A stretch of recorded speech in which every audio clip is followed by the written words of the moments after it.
You're making it happen. You're coming in hot. Hotter than hot. Hotter than the surface of the sun? Even hotter than the metal part of your seatbelt. Put it on ice. With Dunkin' Iced. Like the new brown sugar cream cold brew or the new mango pineapple Dunkin' Refreshers. Whew. America runs on Dunkin'. Price and participation may vary. Limited time offer. Terms apply. At Lowe's, every pro is an MVP to us. It doesn't matter how big or small your business is. If you're a plumber, roofer, electrician, or remodeler, your business earns back when you spend, gets exclusive offers, and paint rewards. It all adds up to help drive your business. Join Lowe's MVP's Pro Rewards and Partnership Program today. Minimum purchase required. Earnings and paint rewards awarded as Lowe's e-gift cards. Exclusions, restrictions, and more terms apply. Valid through 12/31/22. See Lowe's.com/L/Pro Loyalty Terms. Subject to change. U.S. only. The National Broadcasting Company presents The Adventures of Sam Spade, Detective.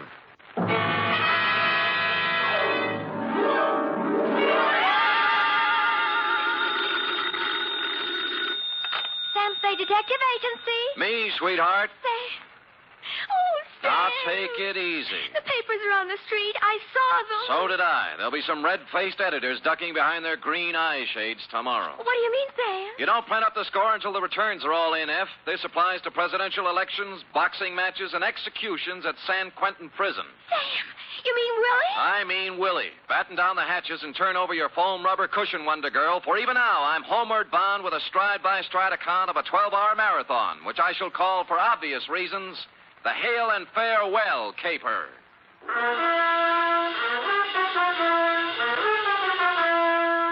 Transcribed for NBC, William Spier, radio's outstanding producer-director of mystery and crime drama, brings you the greatest private detective of them all, starring Stephen Dunne in The Adventures of Sam Spade.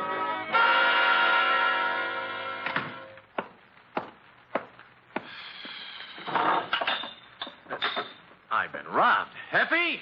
Sam? Brought in here this minute. Oh, yes, sir. Have I done something? That's what I was about to ask. Have you been sticking your delightful, freckle-covered, upturned little nose into my schnapps bottle? Well, answer me, girl. Sam, you know I don't do... All right, then, who? Well, the nervous little man who was here did open the drawer to find a pencil and paper and leave a note. Okay, you're clear. Oh, Sam, what about the little man? A good and leading question, F. Shall we attempt an answer? Oh, I'm at the ready, Sam. Shoot. Date, fill it in. To Justice Edward Benjamin, State Supreme Court, from Samuel Spade, license number 137596. Subject, the Hail and Farewell Caper. Dear Justice Benjamin, my relationship with the spindly little man goes clear back to a week ago, Thursday, possibly even before that. But that was the day I first noticed him. I remember it was Thursday because I was having corned beef and cabbage at Schroeder's. With him, it was a glass of water at the next table. He was paying little mind to the menu, having decided to spend the lunch hour staring at me. A couple of times, he put down his glass of water and pushed back his chair as if he were going to come over and talk. But he changed his mind. I put away the corned beef and cabbage and was halfway past the pie when he finally did it. Excuse me, sir. Hello? You, sir, are Mr. Spade? I am. The detective, Sam Spade, detective agent? At your service, sir. Now, what can I... You see, do you have a match? I gave him a match, and he thanked me and went out. On Friday, I saw him in Ben's grotto over a plate of wrecked sole. We got just about as far, then he returned the match he owed me. The following week, I saw him 4 times. Once as I was going into a show, once at the post office, and twice as I was going into my office building.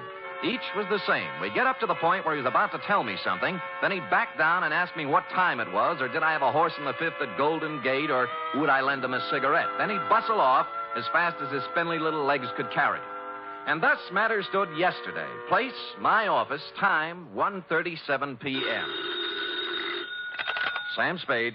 Mr. Spade, this is a gentleman who Yeah, don't tell me I know the voice. Now, what is it this time? I'd like to see you, Mr. Spade. I must see you. I know. I'll save us both a trip. The It is date vital. is April 26th. The time is 1:38 p.m. All It is trains, really urgent. planes, and streetcars are leaving on schedule. The most And for the important- favorite at Golden Gate tomorrow, consult your nearest Please, bookie. please, sir, please, Mr. Spade, please, do not jest.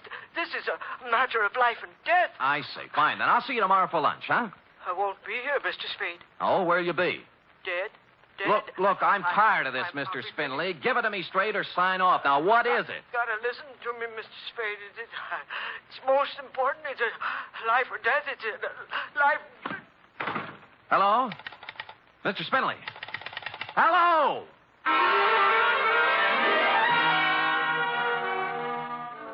It almost seemed as if he were in earnest this time, so I didn't hang up. I hustled down the hall to the next office, found another phone, and sweet-talked the supervisor into tracing down Mr. Spindley. It was a pay booth in a drugstore opposite the Park Emergency Hospital. The clerk in the drugstore was just getting over it when I punched in. Spindley had collapsed in the booth and had been hauled across the street to the hospital. On the bed there. Oh, thanks, Doctor. Life and death, Mr. Spade. Terrible. You gotta stop it. It's murder. He's been Legal muttering murder. like that ever since we brought him in. Yeah, hop, huh? No. The legal kind. You see before you an overdose of sleeping tablets. You mean he tried to kill himself?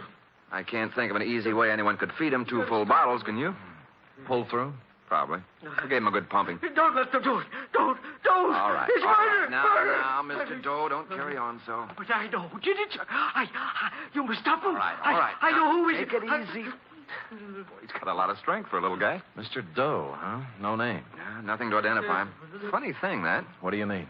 I'd almost guarantee the man's undernourished, hasn't eaten for days, shabby clothes and so on. Yet look at the roll I found in his pockets. Hmm? How much? Almost $800. Oh, did you find anything else? Yeah, this. Huh? What do you make of it?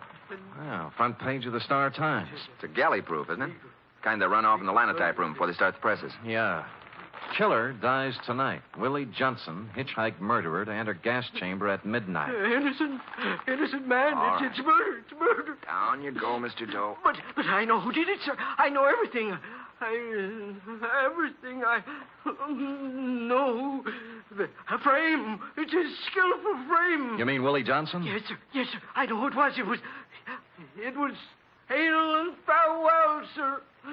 Hail and farewell. Who was it? Come on, Mr. Doe. Wake up. Mr. Doe. Yeah. I was waiting for that. Hit him. Like a ton of bricks. He'll be incommunicado for the next 24 hours or longer. Hail and farewell. A broken down actor. Huh? Only an actor would think more of an exit line than an innocent man's neck. You mean you believe he knows? I don't know what I believe. The guy's been trailing me for 10 days, driving himself nuts, tries to knock himself off. It's a cinch he believes it. Well, there's no chance of bringing him around before tomorrow. Yes, and Willie Johnson dies tonight. So what happens? So I'm stuck for taxi fare to San Quentin.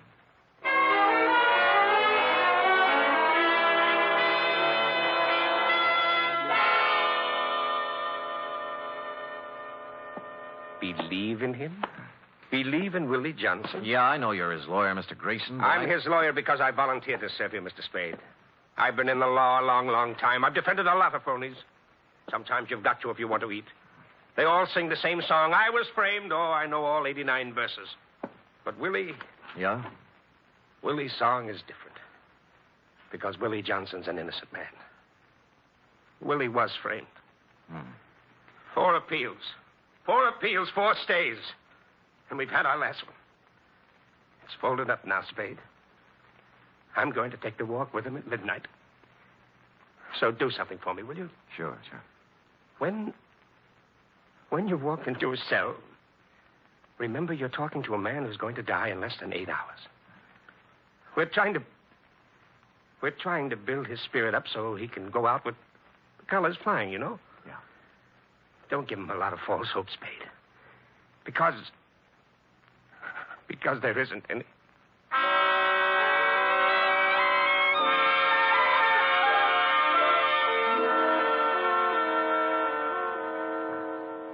I don't quite understand, Mr. Spade, sir. I told my story so many times. I'd like to write something about you for the papers, Willie. Oh, yes, sir. But all the newspaper gentlemen been here and gone. Yeah, I know. Could you tell it just once more, Willie? Well, all right, sir. It's more than a year ago, I guess you know that. Yeah. I was broke, you know. Things hadn't been going so well, sir. I was down to my last 2 bits that night. I walked into Sherry Dugan's. That's the bar on the waterfront, huh? Yes, sir. I got to talking with a fella sitting at the bar there. He bought me beer. Who was he? I never did find his name. I ain't seen him since that night. If I could find him, I don't reckon I'd be where I am, sir. Oh. He had a paper with him. was reading the classified ad section. You know the part about autos, transportation, so on? Yeah. Well, there was an ad there. I'd say, we'll pay $500 plus expenses to drive car to Mexico City with a phone number. Mm-hmm. And the fella said if he were in my shoes, he'd call up and inquire, so I did. I inquired, and I got the job. Hmm. Well, sir, about an hour later, I met a man with a car at Southern Mason by the gas station there. And he gave me the $500, and I start out for Mexico City. Who was he, Willie? Never found his name either. We tried, too, Mr. Grayson. Me. Never could find him. I see. Well, it was raining that night, sir. I remember. It was raining. And I hadn't gotten more than 50 miles south of town, somewhere around Morgan Hill it was, when a siren blew off behind me, and the first thing I knew, well, they was asking me questions about a girl. A girl named Georgia Lyon. Uh-huh. It was her car, it seems, and the officer claimed I stole it. They made me raise my arms, and they searched me. And there was a knife in my pocket, you see, with blood on it. There, and I don't know how it got there. And the $500, that had blood on it, too. And there was blood on the seat. And when they opened the Tuttle back, there she was. This Georgia Lyon I told you. All doubled up there and dead. And they said I'd done it for the money in the car. And I guess I just went crazy, Mr. Spade, with this all coming at me at once that way. You see, I tried to make a break for it, and I got away. And I knew it was a terrible wrong thing to do. I know that. Yeah, what about the trial, Willie? Well, sir, Mr. Grayson done everything in his power. And so did I. I told the truth as close as I could recollect it, but it didn't make no sense. We never found the man in the bar or the man who drove up in the car. What about the phone number in the ad? Oh, that turned out to be a fancy dress. That turned out to be a fancy dress shop on Powell Street called Mason Francine. Mm-hmm. And the classified ad, sir, that was the queerest thing of all. Well, what do you mean? Well, Mr. Grayson went through every newspaper in the country for 2 weeks either side of the night, and there wasn't any such ad in any of them. Huh? So they said I was lying. They said I was lying. I made it all up in my head. And now they're going to kill me for it. Yeah. I don't know, Mr. Spade. I've heard it so long now. Maybe I did kill her. Maybe they're right. Maybe they're right. But there was something in the way he said, maybe they're right. I told you they were wrong. I thanked him and told him I had what I wanted for my story and said goodbye. There was no hope in his face, but no despair either. He knew what was coming, and he was ready. And that's all. I hit the homeward-bound commuters on the wrong side of the Golden Gate Bridge, so it was almost 7 when I checked in at Sherry Dugan's bar on the waterfront. A girl was sitting 3 stools down from me, a class-type dame in a black file suit from Magnum's, and a hat that must have set some good-time Charlie back $50. That's the kind of a dame you'd expect to be sitting in Sherry Dugan's, least of all as drunk as she was. Well, here you are, Jack. 60 cents. Thank you. Wait a minute. Huh? This is a one-man operation, isn't it? Yes, why? Well, then you'd be Sherry Dugan, huh? No, I bought the joint from Sherry a few months back. Why? Well, I'm doing a story for the papers on Willie Johnson. Tell me, was Sherry here on the big night? Oh, yes. Only Willie Johnson wasn't. You could look it up, what Sherry testified. Where is he now? Oh, South America. And there he'll stay. You know why? Why? Sherry has brains. For a man in his shoes, there's no better place right now than South America. Oh? Well, tell me more. He needed a rest the worst way, Sherry did, after all he'd been through. Tending bar can be difficult at times, right, Tim? Yes, indeed. Show me a good bartender, and I'll show you a barn diplomat. And more besides. Well, here's to Sherry, wherever he is. Keep running, Sherry, keep running. You know, Sherry's like a dog running away from a can tied to his tail. We all are. Who's we? All of us, the world. Give me another drink, Tim. Oh, now, listen, lady, I don't think I'd Don't better, give me any lip. This is a first-class wake, isn't it? A send-off for Willie, isn't it? Pour. Marilyn, what are you doing here? Oh, just in time, Georgie. Sit down. Come on, we're going home. Take your time, George. 2 of the members present. One more. We'll have a quorum. Pour him a drink, Tim. You want me to carry you out of here? Might be fun. Where's Daddy? Pacing the floor. Now, come on. You know something, George? You've got a can tied to your tail, too. No use running, George. Oh, you're out of your head. Whatever made you come here? Kind of appropriate, don't you think? Special night tonight. Black dress. See, all fixings. Gonna have us awake. Not here we aren't. Are you coming? Nope. All right. Where we go? Going home. Bye, Timmy. And you, whoever you Hey, wait. How about to have a... Hold it. How much does she owe you? That's $3.45. Here. It's worth it. Now, tell me, who is she? Oh, it's a model. Some dress shop uptown. Oh? Like the Maison Francine, for instance? Yeah. How'd you know? Just a hunch. What's her name? Oh, Marilyn Hale. Her old man runs the Star Times, you know, the publisher. Yeah. The guy is his partner, George Farewell. You must have heard of the firm Hale and Farewell.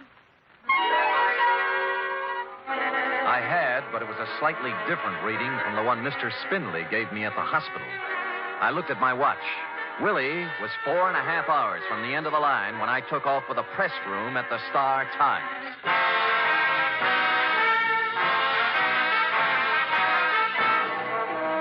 You are listening to the weekly adventure of radio's most famous detective, Sam Spade.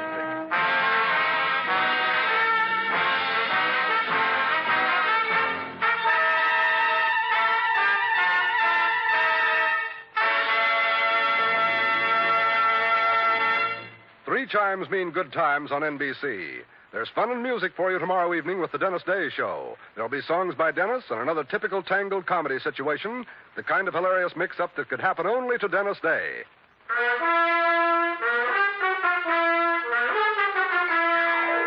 And now, back to the Hail and Farewell caper, tonight's adventure with Sam Spade.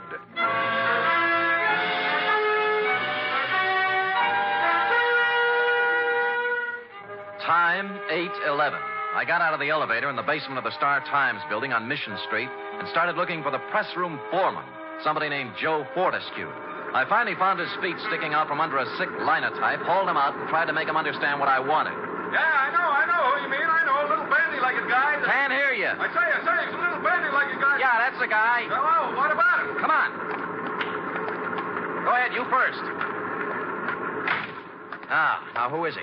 Charlie Forrest, he's nuts. I know, but that's not what I care. Been off his rocker for a year. Look, you see that picture on the wall over your head? Yeah. That's Mr. Hale, the Iron Fist. Oh. Won't tolerate no inefficiency, you understand? But this screwball, this Charlie Forrest, I personally canned him twice, and both times Iron Fist sends it back to me. Yeah. So it don't make no never mind to me, brother. Leave him come to work, Stewed, all the time. Leave him lay off for 2 straight weeks like this time. Don't make no never mind. Yeah, now look, I'm up with you now. How long's Charlie been this way? A year or so. I know just when it started. When Willie Johnson was hauled in on the hitchhiking killing, right? Oh, you've been talking to Charlie, huh? Yeah. Funny thing how that hit him. You'd find him sitting in a corner by himself, mumbling all the time about the guy being innocent. Mm-hmm. What do you suppose Charlie had to do with that? Oh, I don't know. Got real crazy toward the end, you know. Said he was killing Willie Johnson. And you'd ask him with what, and he'd say a linotype machine and a hunk of newsprint. One day he even offered to prove it, you know. How? I don't know. He said he had proof. He said he had the evidence that would save Willie's neck, hid in his room. Boy, was he off his trolley. Look, I've got to find out where he lives. They don't know upstairs. I don't know. We don't know downstairs neither. He moved out of his apartment 3 weeks back, and don't nobody know where he went. Look, he was in this morning. Picked up a galley proof of page 1. Hey, that's right. Yeah. I'll tell you who might know where to find him. Oh, come on. Yeah, about 10 o'clock he leave here. Said he was going to look him up. Somebody named Spade. Thanks. Sam Spade. He's a detective. That remains to be seen.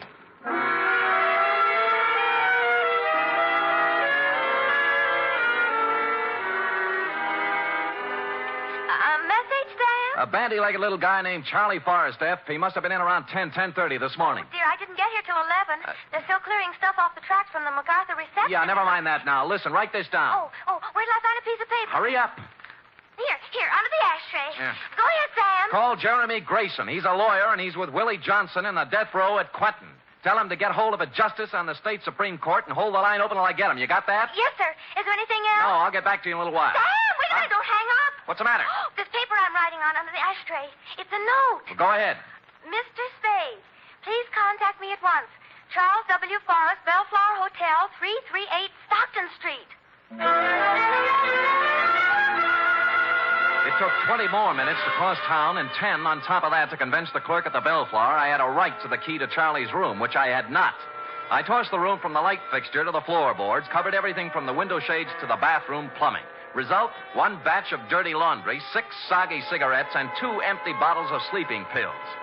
I was on my way out when I remembered one more thing. It wasn't an accident like in the movies. It was on purpose. I unscrewed the tops of the iron bedposts. Inside number 3, I found it. There was a payphone at the end of the dark hallway. Sam, I warned you about this. We've had 4 stays. They won't come through with the 5th. I've got a fair hold card, Grayson. Did you get the judge? Yeah, Benjamin, State Supreme Court. What'd he say? What I knew he'd say. No evidence, no stay. Tell him I got evidence. It better be good, Sam. It is. A phony newspaper, a copy of the Star-Times for the night of the murder with a special page in the classified section carrying the ad that Willie answered. How does that sound? You've got it now? Yeah. Well, for Pete's sake, hang on to it. I'll get back to the judge. Say, wait a minute. Who's behind it? It's a long story. I'll tell you when I see you. Hang up. When you what? Spade. Spade. Hang up or I'll kill you. Spade. That's it. You can turn around now. Well, Iron Fist. We've met. I've seen your picture, Mr. Hale. It flattered me, no doubt. Give it to me. What? The paper, stupid. I haven't read the funnies. All right, Mr. Spade, if you'd rather.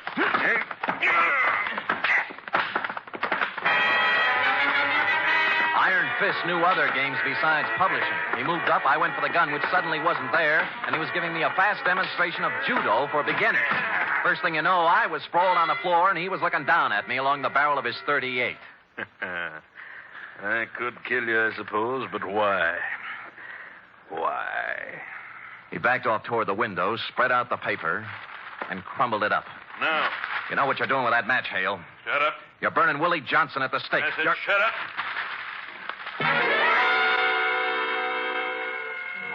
He touched the match to the pile of papers, watched them flare suddenly, lighting up the entire hallway. He looked like a medieval devil. I'm sorry about Willie Spade, but it has to be, that's all. It has to be. What did you have to do with Georgia Lyon? Nothing. Nothing at all. And her name wasn't Georgia Lyon, really. It was her stage name. No? Her real name was Farewell. Your partner's wife? Why, Spade, didn't you read the testimony at the trial? She was leaving George that night. She'd made a noble decision to walk out of his life and leave him free. For your daughter, huh, Marilyn? That's right. And it was such a tragedy Georgia had to run into Willie Johnson the very night she left. Wasn't it, Spade? Wasn't it? He bent over the fire, watched it die down into a pile of ashes. I was looking at something else. A draft from the stairwell behind me had picked up a glowing scrap and set it down at the foot of a sleazy window curtain behind him. Well, that's it, Spade. The last of Willie Johnson. The last of... I hit him at the knees as the curtain went up in a blinding flash. No judo this time, just an old-fashioned hammerlock. Let me go. Come on, give me that gun. No, the fire. I'll break your arm, Hale. I'll break your arm. There. Well, that's better. Now get up. Get up. Hale, stop. Hale.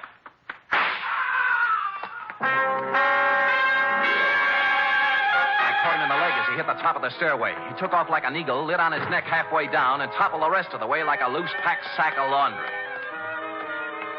He was dead when I got to him. Score, with an hour and 5 minutes to play, no evidence, 1 dead witness, 1 unconscious one, 1 killer, and accomplice at large. There was only one way left to go, and I took it.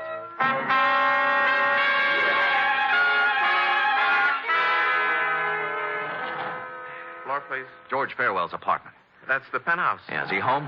Oh, I don't know what's the matter up there, sir. I think something's wrong, awfully wrong. He went up there early this evening with a young lady, and the door to the roof is locked at the 8th floor. That's never happened before. Any other way up? Well, you might try the fire escape if it's urgent. It is. So I climbed the fire escape at the 8th floor and went up onto the roof. Or rather, into George Farewell's patio.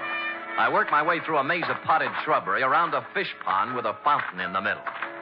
Piano music was coming through a pair of French doors. But before I saw where the music was coming from, I knew it was the radio and not the piano. Because the piano, a 14-foot grand, had George Farewell sprawled across the keyboard with a bullet through his head. I crossed to the set of French doors on the other side of the house. And there I saw her, standing up on the 3-foot parapet surrounding the roof, looking 8 floors down into the street. Don't come any closer. You're not really going to jump, Merrill. He did it his way. I'm going to do it mine. Don't come any closer. Don't. I won't. So George shot himself, huh? Why not? Can't go through life with a can tied to your tail. No running away from that. No, there isn't. Well, you going to jump? Give me time. Oh, you want to do it the dramatic way, don't you, Marilyn? Only 35 minutes left until Willie checks out over at the... Will you shut up? And to make it really ironic, you'll want to take off before he does, right? The one person left who can save him. I talked to Willie, Marilyn. He must hate the world. He doesn't hate anybody. Poor jerk. I think he'd feel even sorrier for you, throwing your own life away while you can still save his. You can't run away from this tin can, but you can untie it. You can climb down off that wall and ride over to Quentin with me. You can tell him George Farewell killed his wife, that the 3 of you and the little linotyper made a pigeon out of Willie. I held my breath. She swayed, looked down into the street, poising herself. Then she turned round and stepped onto the roof again.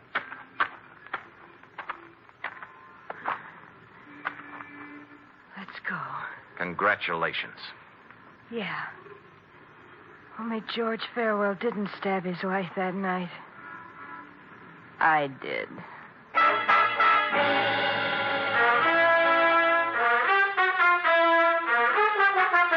We pulled up at Quentin with 6 minutes to spare.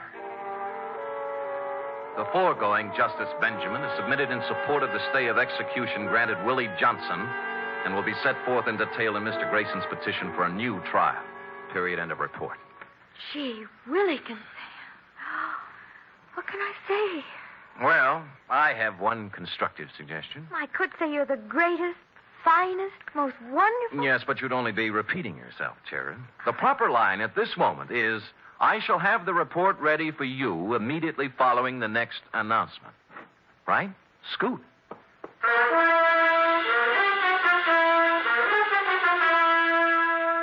3 chimes mean good times on NBC. Listen to the stars on this Sunday's big show. Jimmy Durante, Ethel Merman, Milton Berle, and Gordon McRae, plus Meredith Wilson and his orchestra. Your MC on the big show, of course, is the glamorous Tallulah. You're invited. Here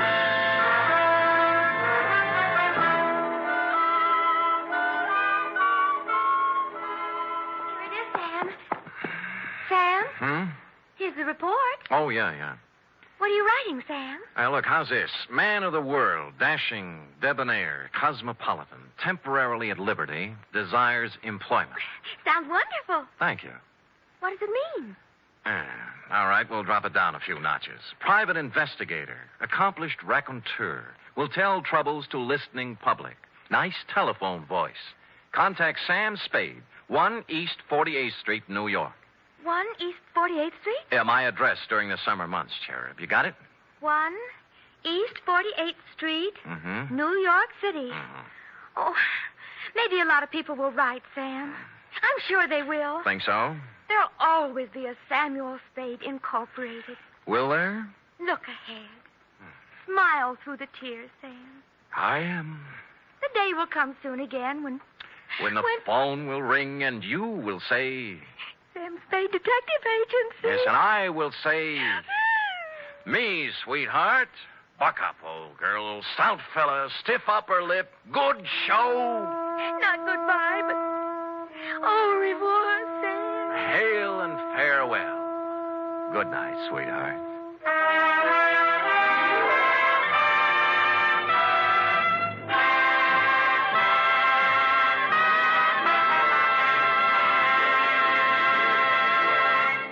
Tonight's transcribed adventure of Sam Spade was produced, edited, and directed by William Spier. Sam Spade was played by Stephen Dunne, Lurene Tuttle as Effie. Also in the cast were Junius Matthews, Olin Soule, Wally Mayer, Sidney Miller, Kathy Lewis, Paul Frees, Ed Max, and Lou Merrill. Script for tonight's adventure by Harold Swanton. Musical scoring by Lud Gluskin, conducted by Robert Armbruster.